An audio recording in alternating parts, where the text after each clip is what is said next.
នេះជាថ្ងៃទី13មកគ្រីរុំមកដកផ្សិតកម្មវិធីបេសកកម្មដកផ្សិត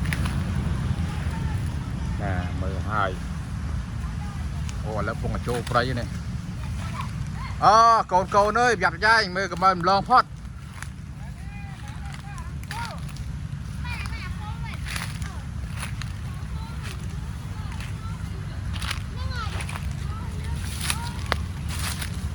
ជើបានអត់កូនហ៎រកឃើញតែពលប្រយ័ត្នប្រយែងហើយយើងអានបានខ្លះអត់កូនលេងមើលក្រោមផងកូន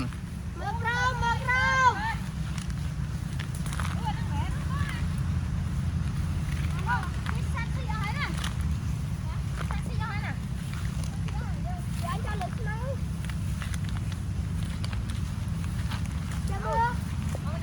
អូយ៉ាងអានមើលក្រោមកូន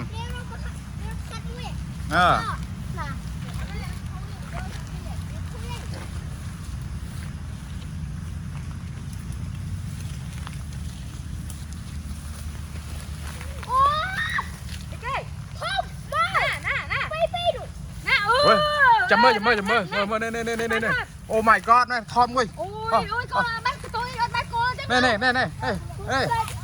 ដាក់កាមេរ៉ាដាក់ចូលកាមេរ៉ាមិនកូនណាយកគោលនេះហ៎អូយថ្ងៃក្រោយចាំជួបមកខ្ញុំប្រាប់ដាច់គោលបានហើយកូនអើយបែកអូយស្រួយសៅឆ្ងាញ់អាគោលហ្នឹងកូនអូយស្រួយសៅអស់លេងកូនថ្ងៃក្រោយគេដកពីគោលមកកូននឹងស្រួយណាកូនឯងគាត់បើមិនដោះអញ្ចឹង